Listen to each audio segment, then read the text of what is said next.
Olá, meu nome é Marcela, sou professora de literatura inglesa na UERJ e pesquiso obras de Jane Austen há muitos anos.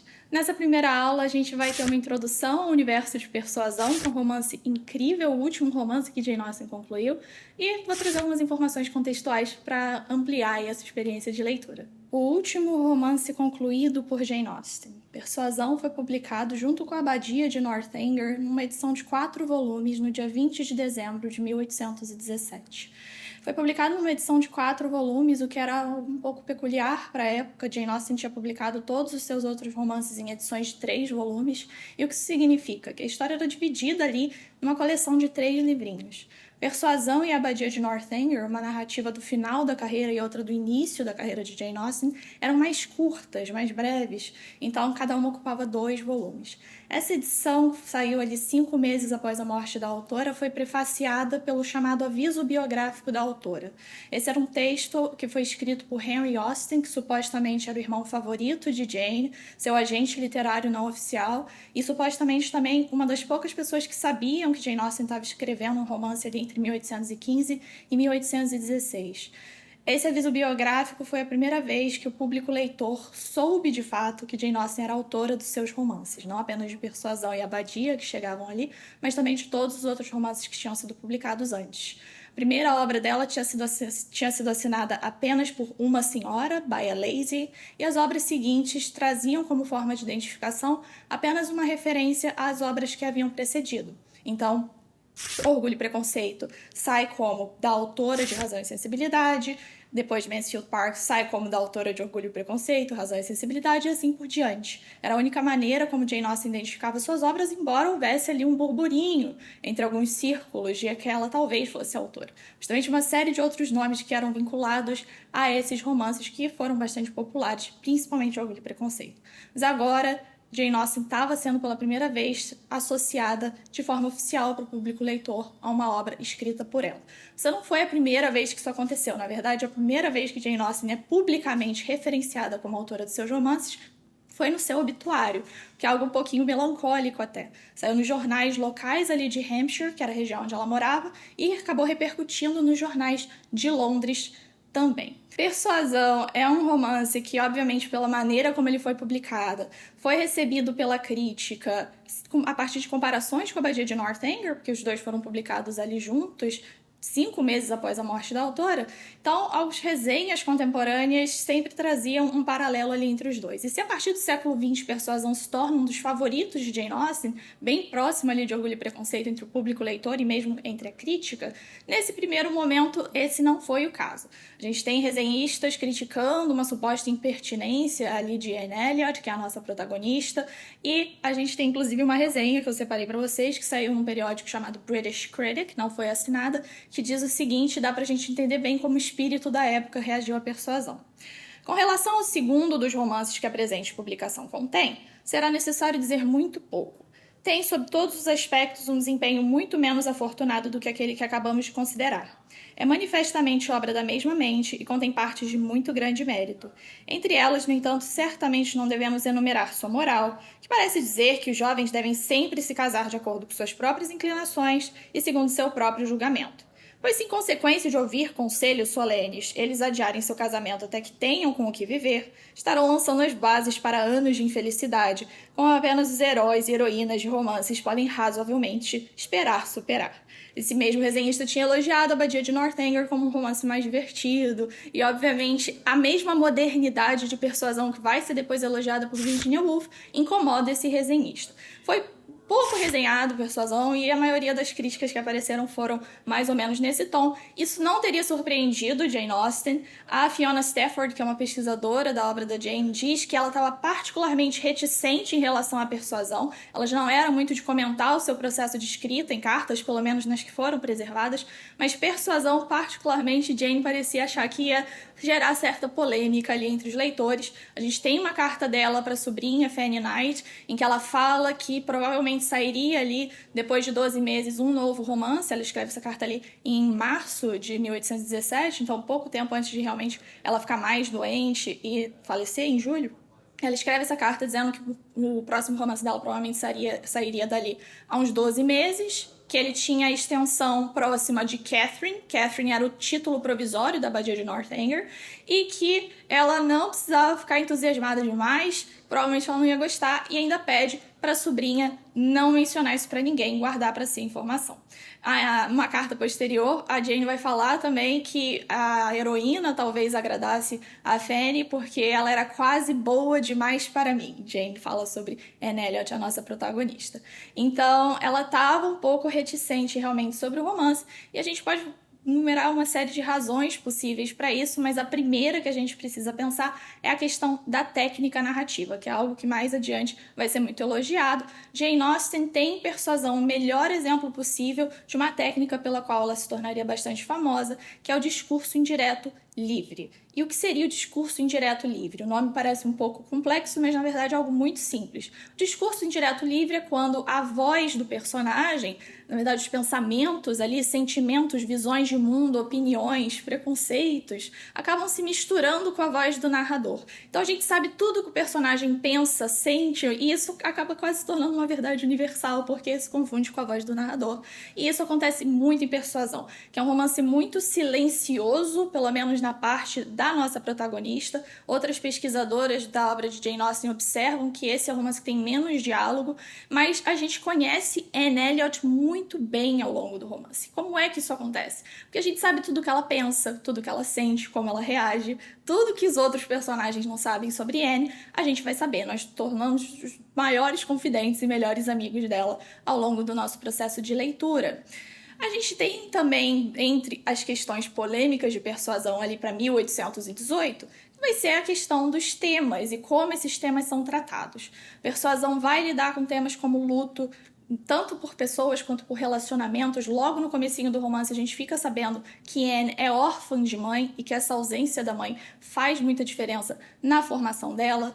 A gente fica sabendo também que 8 anos mais cedo Anne havia tido um relacionamento ali com um personagem que vai chegar na narrativa logo em seguida, e que eles tiveram um rompimento, ficaram muito tempo sem se falar. Então, ela vive esse luto. O luto é uma grande questão em Persuasão. Mas também tem uma série de outras questões que surgem ali, sobre um olhar meio satírico, talvez. Vai ser, por exemplo, o questionamento das estruturas de poder, das hierarquias aristocráticas. Anne é filha de um personagem chamado Sir Walter Elliot, que é um baronete, uma pessoa muito vaidosa, muito orgulhosa, e que acredita que o que importa é onde e quem é a sua família, onde você nasce, quem é a sua família, qual você tem um título, você não tem, ou seja, berço é o que importa, e não realizações. E a gente está num período de grande transição na Inglaterra, em que essa aristocracia vai aparecer, principalmente no romance de Jane Austen, como sendo muito datada, decadente. Inclusive Sir Walter Elliot é tão orgulhoso, mas logo no início do romance a gente fica sabendo que ele está muito endividado. Então esses valores aristocráticos, que trazem uma sensação de estabilidade em romances como Orgulho e Preconceito, numa figura como Darcy, por exemplo, em Persuasão vão aparecer com um olhar um pouco mais crítico. Então, Anne vai ser uma personagem que começa o romance já com 27 anos, ela tem exatamente o que falta às outras personagens de Jane Austen, que é tempo e maturidade. Se a gente vai ter Elizabeth Bennet, Emma Woodhouse passando ali por uma jornada de formação, passando por um processo de precisar aprender algo sobre si mesmas e sobre o mundo para chegar ao final feliz, Anne já passou por isso antes do romance começar. Então ela tem muito mais propriedade para questionar os valores desse mundo no qual ela está inserida. E isso tudo vai ser codificado no romance como oposição entre aristocracia, orgulhosa de seu berço, e uma nova classe trabalhadora que se forma a partir do trabalho na Marinha. Então a gente tem uma série de personagens que são oficiais da Marinha, inclusive o nosso protagonista, Frederick Wentworth, é um capitão da Marinha, e conforme o romance vai passando, a Anne viaja, acontecem muitas coisas, e a gente vê ela se alinhando muito mais com um ideal mais meritocrático, que é claro que a gente pode problematizar no século XXI, mas é algo muito novo ali para o momento de Jane Austen, que obviamente nesse elogio à Marinha traz um elogio aos seus irmãos. Ela tinha 2 irmãos na Marinha, Francis e Charles, mas tem também um contexto mais amplo que a gente vai abordar na nossa segunda aula, que é a questão histórica. A gente tinha acabado de passar pelas guerras revolucionárias napoleônicas e a Inglaterra tinha saído vencedora muito por conta da Marinha. Então a Marinha é esse símbolo capitalista, burguês e da Inglaterra do futuro. A gente vai ter E.J. Clary falando sobre a Inglaterra moderna que formou Jane Austen, tanto nos seus anos ali de criança quanto na sua carreira de escritora, que vai ser uma Inglaterra galvanizada por muitos anos de guerra e crescendo em torno de uma grande metrópole, Londres, que vai se tornar a capital financeira do mundo.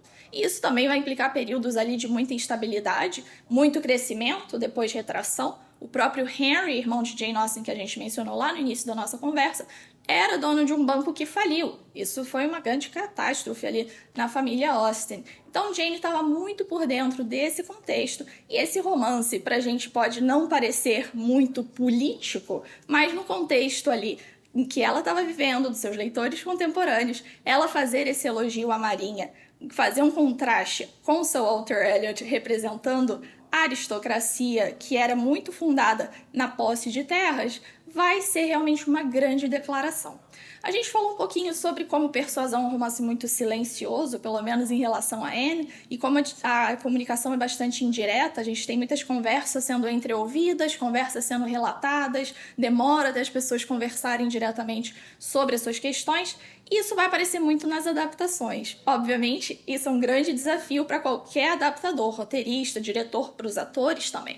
Se Anne quase não fala e se comunica pelos seus pensamentos com o leitor, isso não é uma possibilidade num filme, numa minissérie. E a gente tem 3 adaptações mais ou menos recentes aí, desde a década de 90, que acham estratégias diferentes para resolver esse problema. A adaptação de 1995 foi dirigida por Roger Mitchell, estrela a Amanda Root, que é uma grande atriz, faz um trabalho excepcional interpretando a Anne, e a gente vai ter um foco muito grande nas expressões da Amanda, vai ter sempre um zoom muito grande no rosto dela, os cortes que o diretor vai usar, as transições, a trilha sonora e o uso de voice-over. Então, às vezes, a gente ouve a voz da Anne ali imposta sobre a cena. Na adaptação de 2007, vai ter a direção do Adrian Shergold, da Sally Hawkins estrela como Anne, e a gente vai ter escrita de diários. Então, o que Anne pensa no romance vai aparecer como um diário. Fica mais fácil para comunicar numa linguagem audiovisual para quem está assistindo. A adaptação mais recente de 2022 foi dirigida pela Carrie Cracknell. A gente tem a Dakota Johnson interpretando a Anne e frequentemente quebrando a quarta parede, ou seja, se dirigindo diretamente ao espectador. Então, esses pensamentos que a Anne não vocalizaria no romance serão vocalizados porque o espectador cumpre o papel ali do leitor nessa linguagem diferente. Então tem muitas maneiras ali que esses diretores encontram e certamente adaptações no futuro encontrarão outras maneiras ainda. A gente tem um interesse muito grande por parte de Jane Austen de se referir à guerra e de se referir ao contexto da nação. A gente ouve muito que Jane Austen não se importa com o contexto histórico, ou que o contexto histórico não importa para os romances de Jane Austen. Aqui importa e de uma maneira rasgada. É um romance que faz mais referências à guerra do que qualquer outro, e é um romance em que vai ser focalizada a vida no lar e a maneira como a vida no lar influencia também esse contexto histórico.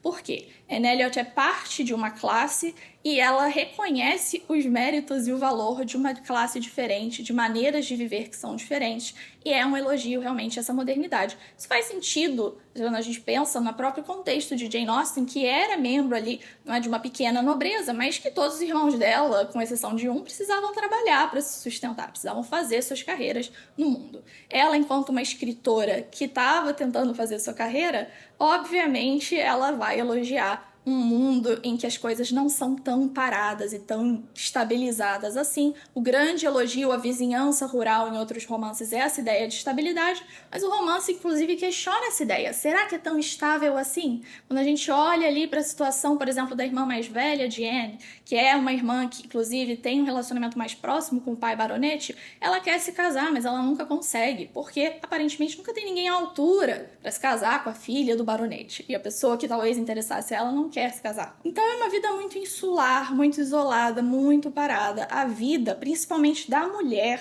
nessa sociedade baseada nas pequenas comunidades do campo, nessa vida baseada na posse de terras e apenas seguir o que é esperado de você enquanto mulher, seguir os conselhos dos mais velhos. Essa é uma grande questão, inclusive você vai entender conforme você lê porque esse romance se chama Persuasão. tudo que o pontapé inicial desse romance vai ser um conselho ruim que Anne recebe em sua juventude. Então, ela tá propondo ali umas maneiras diferentes dessas mulheres viverem suas vidas, e a gente vai ter o exemplo, por exemplo, das esposas da Marinha. Mas isso é conversa para daqui a pouco. Só pra gente encerrar, Virginia Woolf vai resenhar Persuasão em 1924, a partir de uma edição acadêmica que tinha saído, e ela elogia muito a modernidade do romance. Ela considera que Jane Austen provavelmente tinha descoberto que o mundo era maior, mais romântico e mais misterioso, e que a escrita, tanto no tema quanto na técnica, vai refletir isso. Virginia Woolf começa a imaginar como seria se Jane Austen tivesse vivido até os 60 anos, tivesse escrito mais 6 romances, como seriam essas obras. Ela diz que com certeza Jane teria viajado, ido para Londres, conhecido pessoas famosas, feito novos amigos, tido novas experiências, e que com certeza a escrita dela tornaria Jane Austen a precursora de escritores como Proust e como Henry James, ou seja, que ela seria uma espécie de proto-modernista. Eu concordo muito com Virginia Woolf, mas eu adicionaria que ao ler Persuasão você provavelmente vai descobrir que Jane Austen já tinha feito isso, mesmo não publicando mais nenhum romance, não concluindo mais nenhuma obra. Boa leitura!